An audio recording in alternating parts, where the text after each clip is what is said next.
Hello, lords and ladies. Private Yorkie here, back from the front. It's crazy out there. And it's about to get crazy in here, too. Because we're back with some more Vagrus, as I'm the leader of a comitatus in the Riven realms. Now then, where we've got, where are we?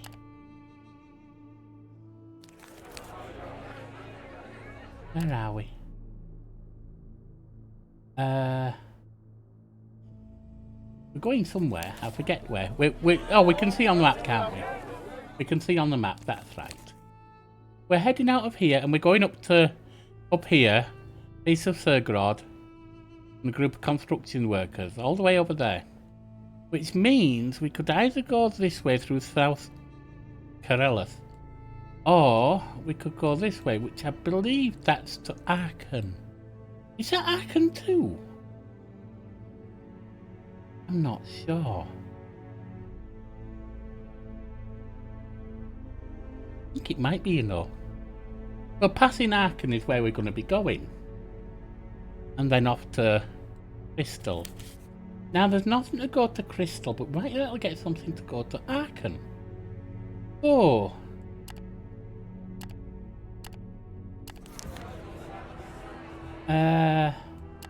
Passengers, shipping the slaves. We're not going to take slaves. What the hell do you think we are? Let's see. Aachen.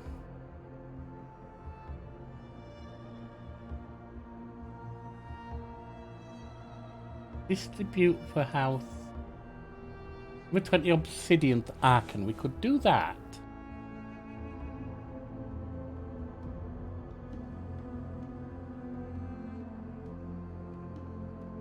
That's Aachen. 50 mushrooms. And we're 50 mushroom beer to Aachen. Okay, that's possible. What else? Byron, that needs 2. 8 and 9, 100 mushroom. What else can we do? Anything? I've got 3 spare, you see. Got the priest and his men to Aachen. Well, we'll take that.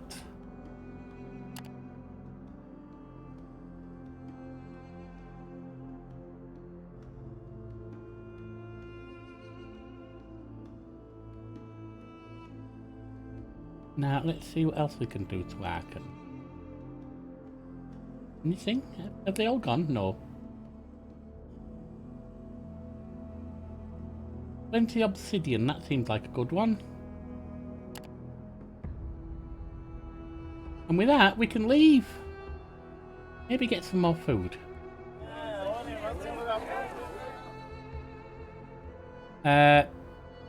Okay.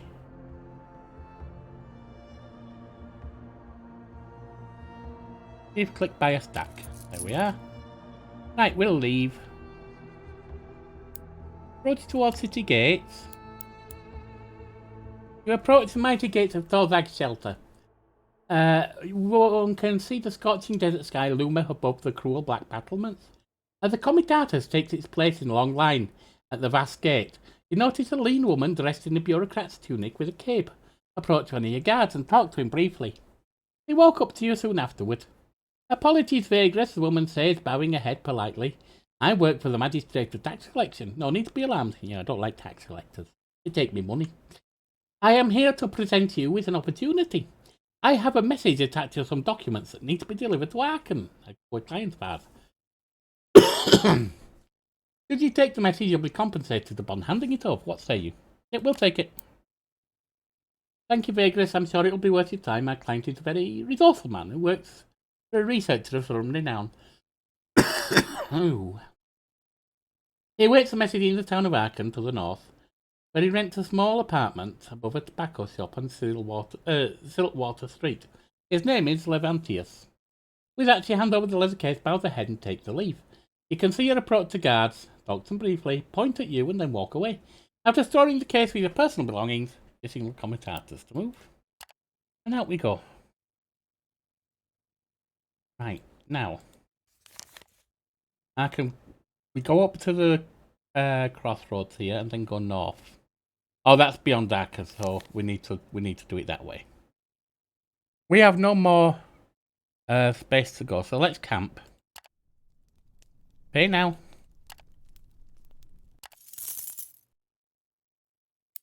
Rising disobedience. To your dismay, your guards inform you in the morning two of your slaves have escaped into the wasteland. What are you gonna do about it? Punish them severely. Failed. And 1 obedience down. Alright, so we're gonna have to earn some of that back.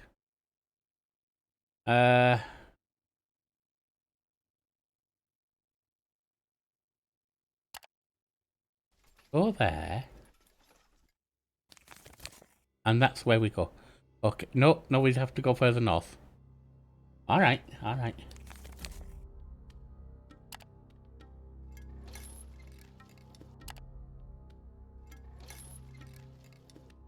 Right, camp.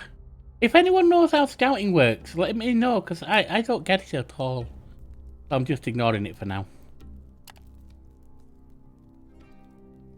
Hey now.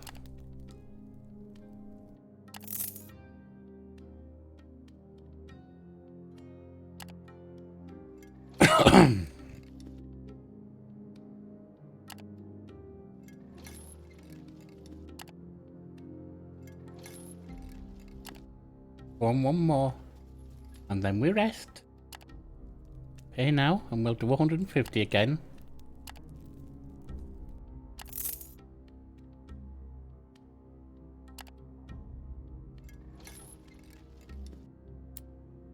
Escorts for the Church of Sergrod. Even though you've expected an attack because of your orders, the adversary appears suddenly. The attack is imminent. Outlaws or not, your adversaries are ready for battle. Uh-oh. This could be over fast. In crew combat encounters, your whole comitatus fights the enemy either to protect themselves or when you happen upon another group who decide to pick a fight with. You can see the combat strength and defense of your crew and the enemy. These describe the crew's abilities to perform attacks and defend themselves respectively. Purple icons indicate magical attacks and defense. The side that initiated the combat encounter is the attacker, indicated by the fist. Click on that to flee back or move on. Alright. High odds of success. We fight!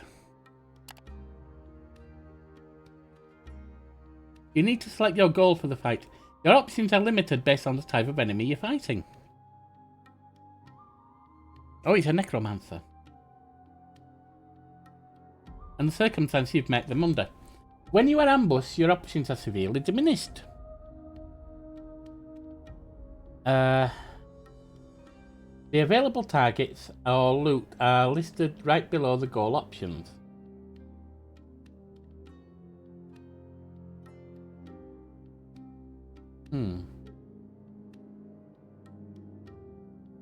You can change your goal after each round of fight, as well as attempt to flee, retreat, disengage, or risking a chance in these cases.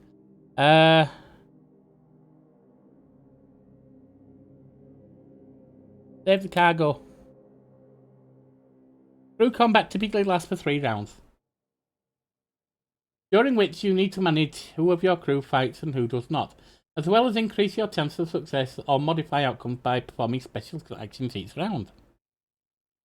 Each round you roll to see how successfully you attack or defend.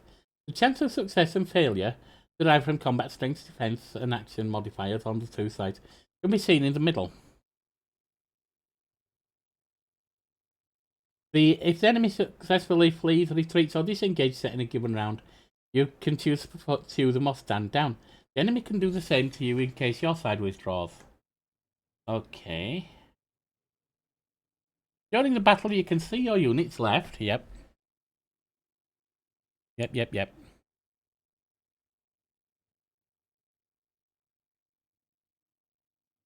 Alright.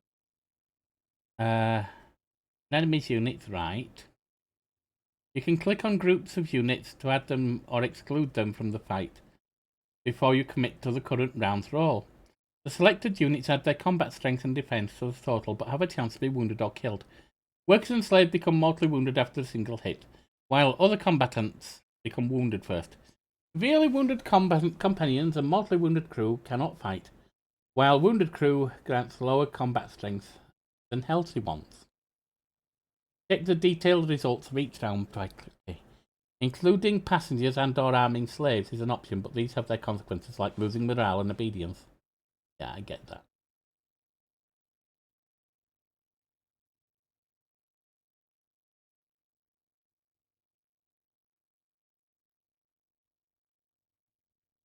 What are they? There, you have a mouth over.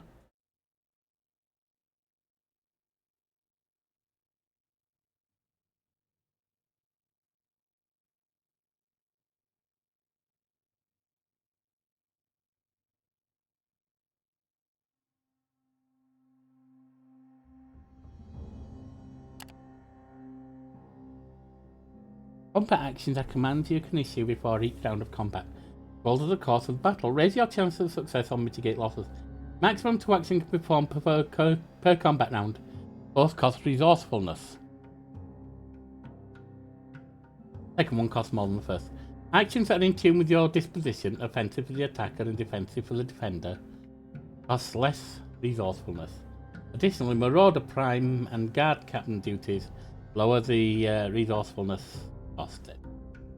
Alright, apart from the cost actions are okay.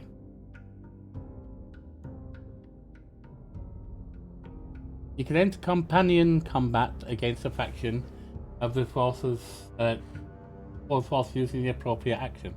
When you do, you can choose who to focus on. Their leaders, their regular competence, or a mixture of the two. You will return to crew combat after 6 rounds of companion combat, no matter the result of the fight. Any combatant falling in this companion combat will be removed from the crew combat, but defeating all the enemies damages their grit significantly while losing the fight, putting a morale loss on your crew. Okay. I'd like to be able to see what they are.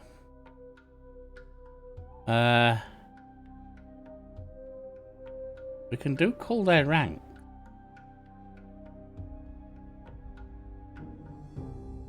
We have cunning.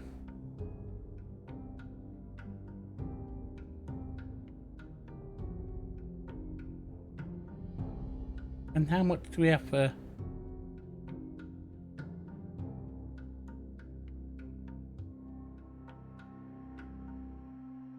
See, we have undead, but we also have some that are not undead.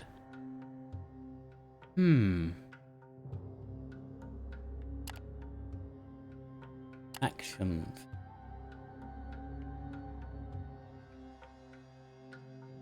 What if we...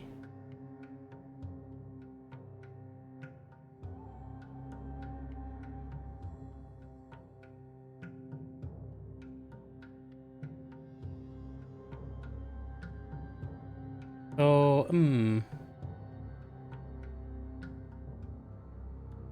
Are we attacking or defending, I wonder? Where does it say?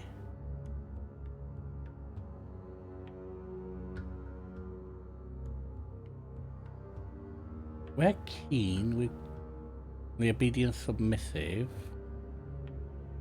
Bigger fresh. I don't really want to have the passengers do it.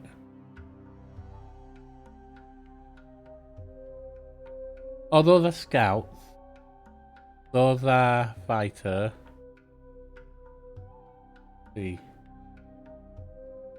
There's 111. They haven't got a lot of people, do they? They really don't have a lot of people. I think they might be scouts as well, are they? Not sure.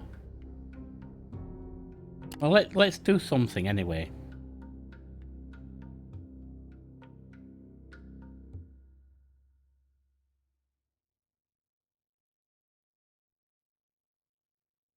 Makeshift barricade, no. We'll insult the buggers.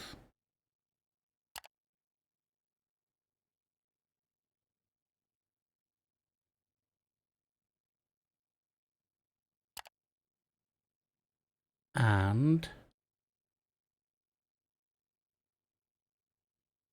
I think that's all we'll do this time.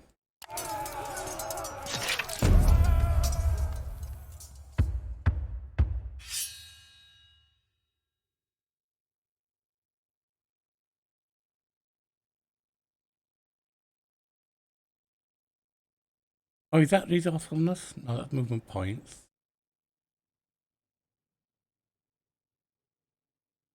Where's resourcefulness? Anyway. 3 damage to fighters. The enemy severely lose 1 fighter. 2 damage to unliving legionnaire. Wound unliving legionnaire.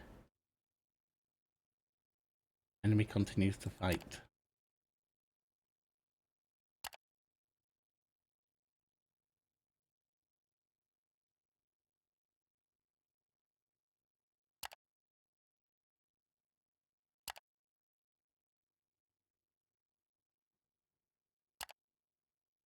Now we got this.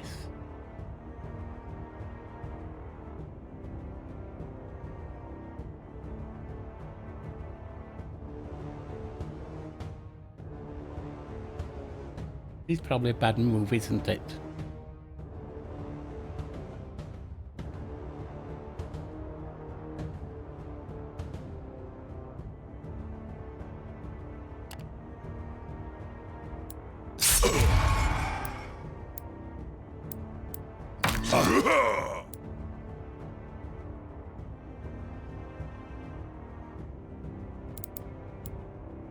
Right, you...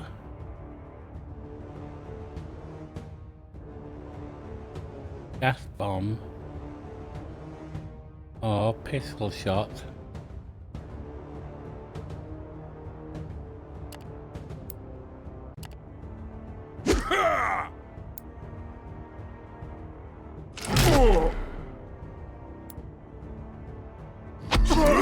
That hurt. He's moved back.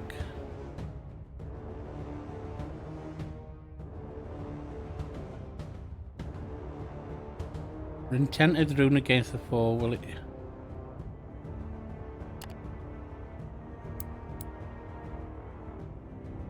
That's locked and loaded.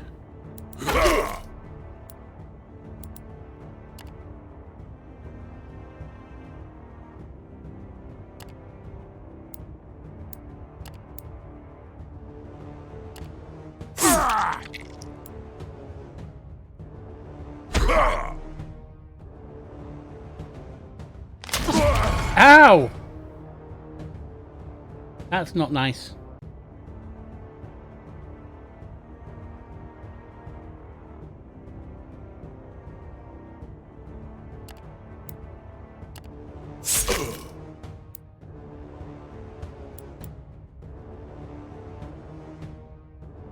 And then we shoot. It's missed, which is no good. He's done. Yeah, this isn't good. Stop it! Get up!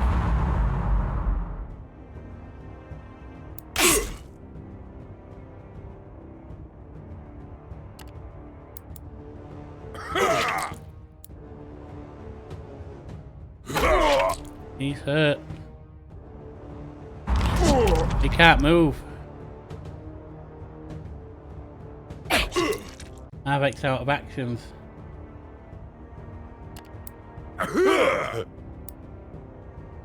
That healed him. Bloody hell.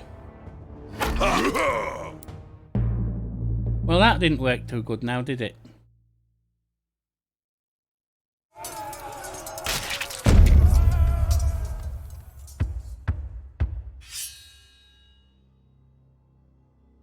They're running. Looks like.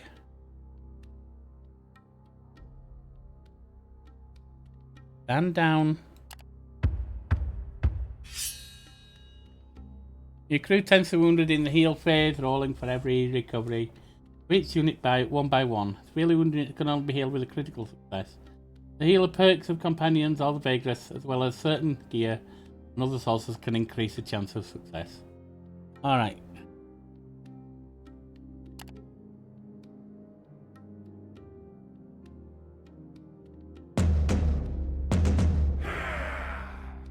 Victory or defeat are determined based on a number of factors.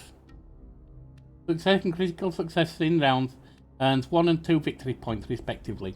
Additionally, attackers gather points for succeeding in fulfilling their goals. Defenders get points for both preventing attackers and for keeping their crew alive. The side with more victory points in the end wins. We get a victory apparently, even though it's equal.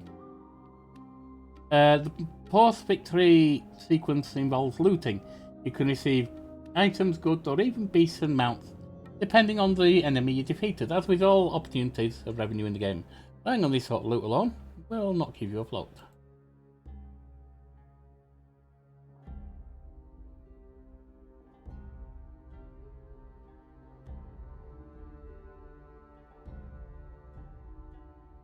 Killed or wounded. Are they dead? Well, they didn't last very long, did they? And now you've managed to defend your wards. What the hell, that wasn't very pleasant now, was it? Alright. Up to the crossroads. And let's go have a look. 3 large marble obelisks stand silently where the Emperor's Road and the Windway meet. Sometimes comitatus stop here before continuing their arduous journey north, south or east. The standing stones care little for such visitors, for they have witnessed so many of their short-lived kind pass by. The whistling of the wind and the swirling dust never ceases here. This is it, the grand junction where the Emperor's Road meets the Windway, where it all comes together, the throbbing heart of the whole region. Rather disappointing. 3 large standing stones, yeah, we know about that. Examine the waystones. The gigantic pointed obelisks are made of marble and stand on large round pedestals, covered in dust from the plains. You try to look for differences between them, however subtle, but can't make anything out. Surprisingly, not even the graffiti, although one would assume the countless passers-by would leave their mark on them. They loom indifferently over the crossroads, apparently not bothered by the comings and goings of mortals. Look around. Send out a few scouts, but none can find anything particularly interesting. Well, we might as well go then. Let's just go. Go further north.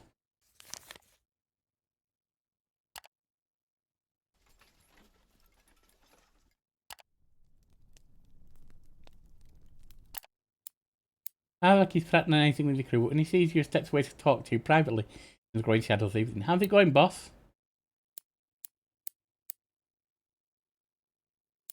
Enough chatting. We don't really need to chat if that's all we've got. Alright. Let's pay now. And end the day. 2 vitality for Harvek, good. Now. It's kind of hard to see where that road is.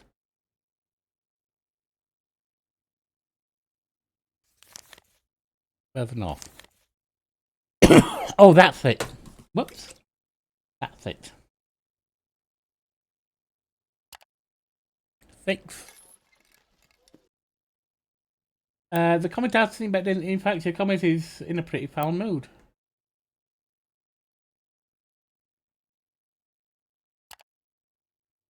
Let's fail.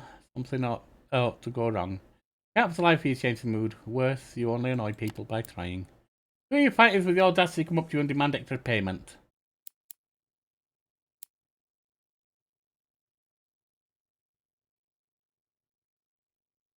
Yeah, well, no, I mean, well, you did fight okay.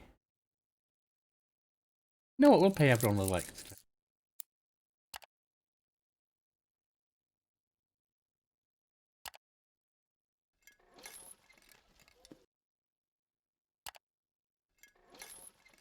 Alright, we will rest. And we will do 150 and pay now. Something is bound to happen when slaves are disgruntled. 2 of your slaves have escaped.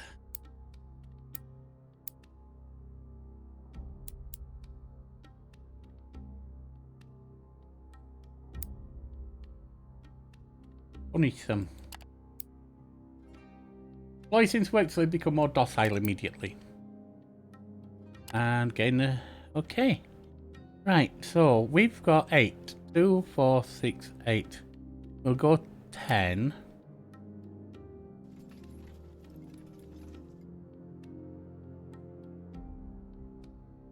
And we will camp.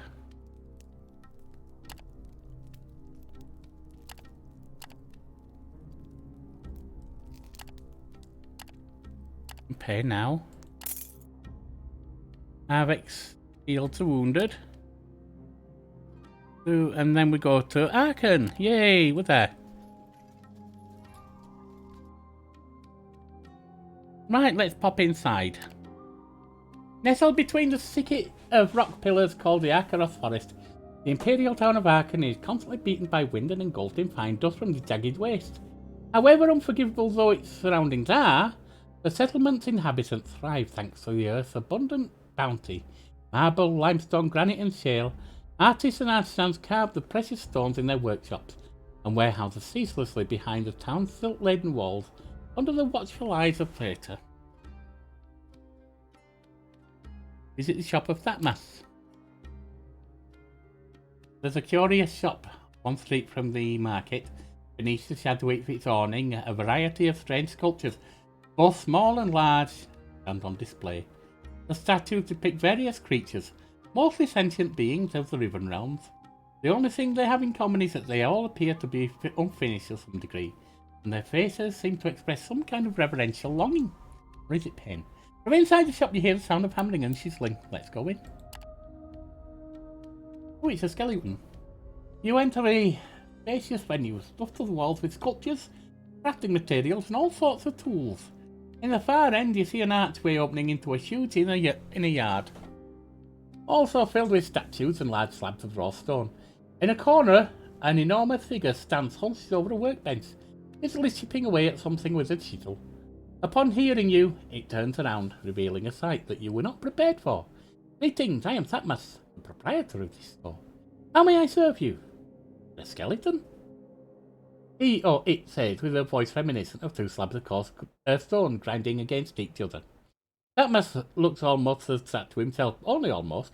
His limbs and torso appear to be made of crude clay, except for his hands, and those are bone-fingered skeleton. His head is a yellowed skull, with an eerie glow in the eye sockets, and his chest is open, revealing a frail ribcage within a clay hull. All in all, it looked like someone started to encase a human skeleton in a constantly damp clay golem of sorts, but has not quite finished the job. Dude, you're a skeleton and a golem at the same time. Yes, you're a Goliton. That mess is standing at his workbench. Ask about his wares. Of course, the skeleton jaw utters, mocking the movements of living mouths quite unnecessarily. The voice seems to come from somewhere inside the body. Everything you see around here is for sale. Take your time to browse at your leisure. I'm also interested in buying statues. Do we have anything to sell him, do we? Oh. Well.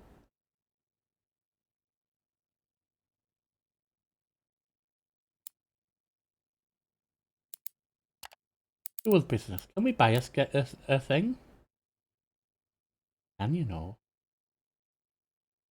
That do +1 regeneration. Idle itself depicts a vaguely humanoid shape. Okay. We can't afford that. Glowing crystal statue on display. Oh, that must sleeps in his chair. A woman came into his shop years ago. A woman from the heavens. Don't laugh. She was a realms walker, someone who travels the outer realms and other strange dimensions. This woman, this seeker and seller of artifacts, said she found this crystal statue in a city called. That miss seems to concentrate for a few moments. Celadon, Selenon. Yes, Selenon. I know nothing about it, but whoever carved this statue was very, very good. It is true, even the uninitiated eye can make the vastness of detail, the delicate form and the clean technique. The idol appears to be a humanoid being with 2 pairs of wings on its back, one larger and one smaller pair. A white inner light glows from the relic. Unfortunately, Satmos knows little about the properties, except that it might be require a real maid sap into it. The wood carving. The piece of wood is carved in the form of humanoid with several arms. It looks twisted and somehow alive, partly due to the texture of wood, and also because of the sculptor's skill. Other small roots hanging from the statue, carved or grown.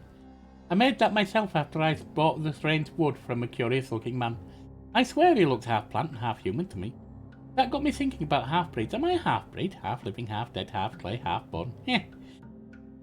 Mind me not, please. I tend to go off on tangents. Boom! Right up there. When you ask Satmas about the properties of the statue, he says he doesn't feel anything when holding it. But the plant man swore the material would heal wounds. Little roots that out to latch on skin. Interesting. Is that the one? Yeah. That's expensive. You know what, we're having it. Continue trading. Alright, we've got all then. Do some other business. Who are you? As I said, my name is Satmas, the creature replies, and as you can see, I'm a sculptor. I assume you also couldn't help but notice that I'm undead. At least for the time being. Undead? Indeed, undead! The expressionless skull on top of the body of clay nods. Or are you accustomed to talking skeletons? Well, not really. Of course, such a sight shouldn't come as a surprise. A lot of dead have gained sentience since the rise of the Triumvirate. I do not know how I came to be this way, nor who I was, or how long I've been dead. All I know is that I awoke 13 years ago in the middle of a wasteland, trapped inside this frail body of brittle bones, remembering nothing from before but my knack of sculpture. And the golem body? The teeth of the skull clanked together. Is that supposed to be laughter? Well, as you can see, my clod isn't exactly what you'd call enduring nor endearing. Given my apparent talent for sculpture, I set myself the task. Create a more robust body made out of clay imbued with magic. He shakes his skull.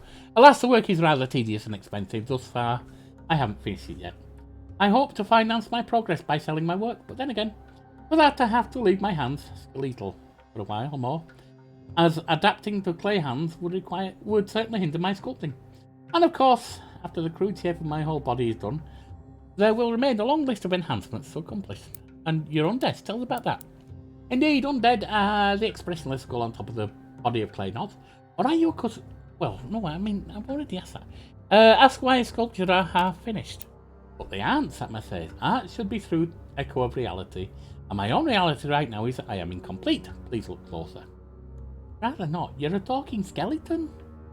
As you examine the displayed works, you realise that they are indeed in various stages of completion.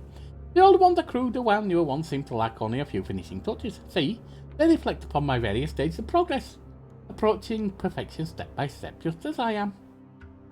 One day I shall create the perfect statue, and that day I will be perfect and constant myself. Finishing to do business, so we can leave the shop. I'm not going to look for a monster. Let's. Oh, we've got to go drop this thing off, don't we? Siltwade Street dozes sleepily under the hot daytime sun, fragrant with sharp, bitter odour of tobacco and bogweed. Sold by a multitude of vendors here, as you make your way to the three-storied white building where Levantius dwells, you are offered all kinds of baccy, incense, reefers, pipes, hookahs, and the like. Materials and accessories for the connoisseurs of recreational smoking. You dismiss merchants. You are here for a different reason. Enter the lodging where Levantius resides. The ground floor of the building is occupied by yet another tobacco shop, the owner of which simultaneously serves as the landlord for a handful of tiny rooms she rents out for those who look for a long-term yet temporary stay in Arkham. The Darkian woman doesn't seem to care too much for confidentiality, for the safety or privacy of her guests, as she immediately and without question points you to the utmost floor when you ask for Levantius. Ascending the ladder, you come to what is basically the rooftop, covered by a large tent and rickety septums. To add a few more bedrooms to the building, in one of the more spacious ones, you find a young, dark-haired, slender fellow, dressed in a tunic, wearing half-moon glasses bent over his shaky desk. He improvised from small crates, a travelling chest, and various ledgers. Need neither smoke, nor food, nor wine, nor women. Mutters, without looking at Eddie, offer you any? Here to enter. Busy with calculations. Not now, not later, not ever. I'm sure I already mentioned that. I'm told you might need this, you say, waving the letter in front you were given to deliver. From the magistrate tax collection. That seems to pique his interest. The young man looks at you, his face suggesting sharp wit, his eyes probing. I am, he replies. I am indeed. And you are? You introduce yourself and hand in the letter. Finally, things do seem to move along without an utterly unexpected surprise. He mumbled to himself, "Ah, thank you." He unfolds the letter and starts to read immediately. Then, without looking up, he adds absently, "Pleased to meet you, of course." Then, within an instant, he seems to forget you're even there. At first, he reads eagerly, but after a few moments, an expression of jaded disappointment appears on his face. "Splendid, just splendid," he sighs, and then goes on sputtering. "Now there's the Imperial bureaucracy in full swing, as I know it, reliably incompetent as ever. Good job, you cretins, top of the line indeed. Would that you encountered a Slerad bull during mating season, you demonstratively clear your throat." Levantius looks up again, slightly irritated. "You are still here?" He states matter of fact. "Was there something you wanted?" "Yes, some money, you daft bugger." Then he remembers, "But of course, I am to pay you for, the delivery fee." "Forgive me, it's just that I have a lot on my mind, and this piece of moronic writing certainly didn't help to diminish anything. But that's not your fault. No, it ain't. Did my job. Now give me some money." After some rummaging around, he finds a coin and gives it to you. "Thank you." And a thought seems to cross his mind. "Hey, friend." "Friend? Not your friend." He continues while he examines you pensively. "Am I right to assume that you are quite a traveller?" You and Levantius nod at the same time as he's answering his own question. "Of course," he says. "Would you care to take me with you as a passenger, in case you have plans to visit Lumen anytime soon?" "For a more than fair compensation, of course. As it turns out," he waves at the letter he just received from you, "I must leave Arkan earlier than expected and return to my employer." "Well, it depends on what the price is." Levantius relaxes a bit before sputtering on. "Good, thank you. At least that's one problem out of the way. I shall give you advance for your troubles right now. The rest you will receive from my employee, Mistress Kincaid, as soon as we arrive. Just let me gather my things and cancel my stay here with that wee breathing hag downstairs. I promise not to be a burden." Alright, 5 changer. That's not a lot. Alright, so we'll be heading to Lumen next. Actually, we're heading to Crystal next, aren't we? Where's Lumen? There's Loom? I don't want Loom, I want Lumen.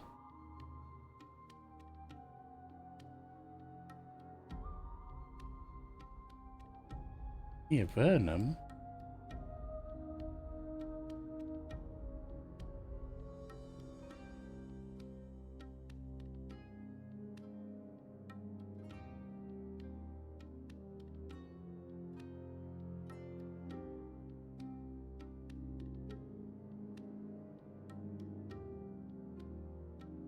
No. Oh, there's Loom. Oh, it's on the way! Oh, that's cool. It's on the way.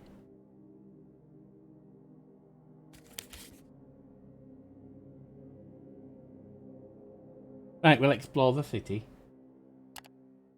It appears to be an ordinary day as you roam the mining settlement of Arkan, with a few of your trusted companions and a handful of crew members. The light wind blows from the east, carrying some ever-present dust. All around you hear the cacophony of diligent labour. There's quite a crowd on the street, mostly local workers and merchants wearing masks and turbans. See what's going on. At the marketplace, business is as usual, except for a stand without several samples of prospective stone on display. The vendor and the customer are engaged in a loud argument. As far as you can tell, it regards the price and the quality of wares. Let's listen. It'll be fun. You stop and listen. Soon it is evident the vendor, a local fellow, and the customer, a travelling merchant dressed in rather rich garbs, are indeed indiscriminate about the worth of the displayed piece of marble. The foreign trader thinks they're of poor and brittle quality and thus isn't willing to pay the full price, while the seller insists his wares represent almost the finest quality you can acquire in Arkham. That might not be saying much though. They become aware of you watching them. "Hey there," the customer calls out. "Something tells me you've got an eye for such things. Would you care to look at these?" Try to evaluate them. You inspect the piece of marble on the stand, and after a while it's evident to you that the vendor is right, and that his wares are indeed of very high quality. His asking price might even be slightly too low. Maybe he's fallen on hard times and is desperate, but not too desperate to make a sale. Meanwhile, the richly dressed customer gives off a rather shrewd impression, like someone who didn't become wealthy by way of paying full price. I'm taking it side at vendor. I might get something out of it. This is more than a fair price, he said to the customer. In fact, I believe you might have a hard time finding a better one in the whole of Arkham. What follows is a lot of indignant mumbling and the merchant, but in the end, he proves no fool. He settled on purchasing a hefty amount. After the deal is done and the foreigner leaves, vendor turns to you with a grateful expression. Thank you, my friend. Thanks to you, I made some good money there. As a sign of my gratitude, may I interest you in some marble at a discount rate? No.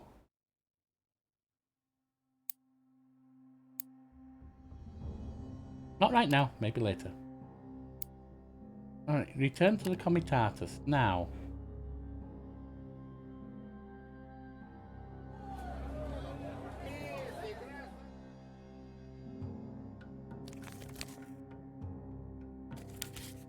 Have I only got one companion? The other bugger died, didn't he? Is that right? Oh no, Garrick's still alive. Vitality 1 out of 15, Vitality 5 out of 15.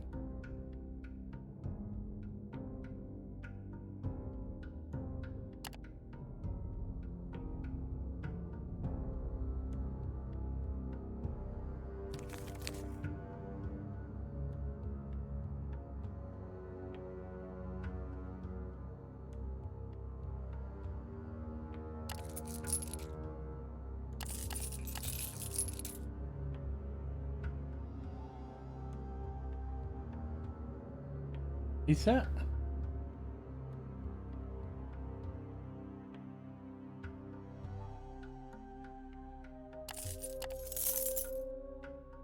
Okay.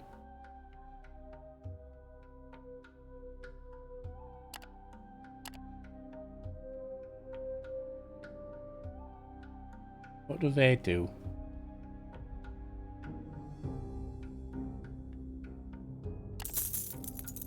Get some of them.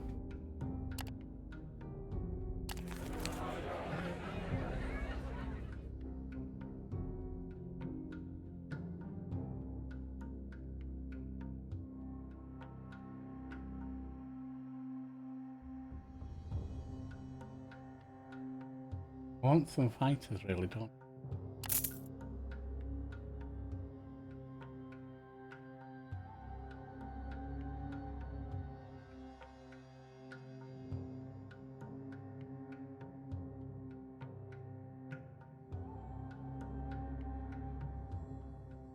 Oh, they're there. I got 4 slaves, 5 workers, 5 fighters.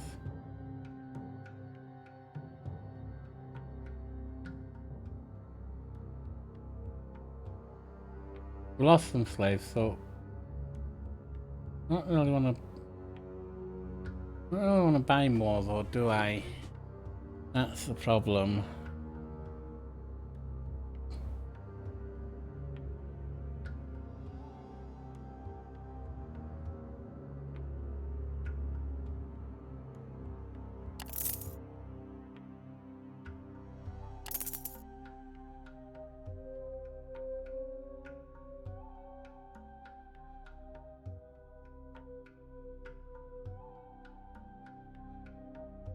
What else? Beef?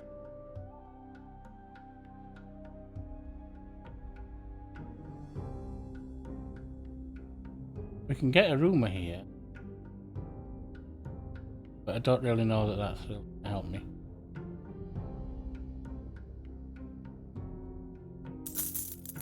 Right, that's that.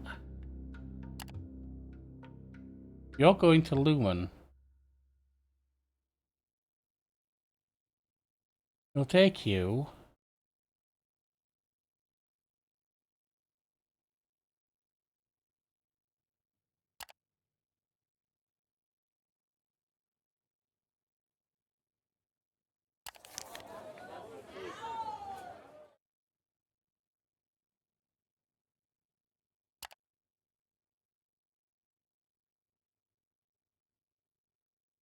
Oh.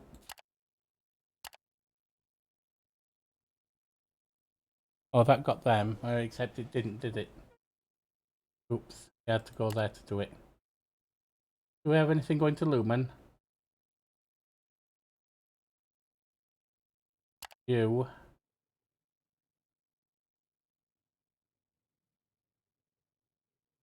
That's all.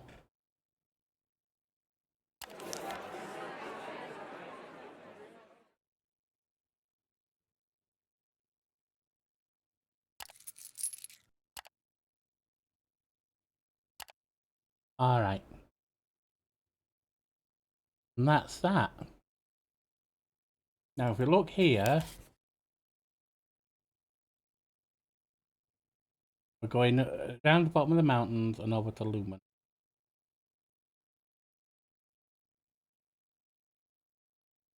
Right. And that's where we're going to pause for now. That is where we're going to pause for now. Right, I've been Yorkie. I've been Private Yorkie. You've been wonderful. And this has been Vagrus. I'll see you next time.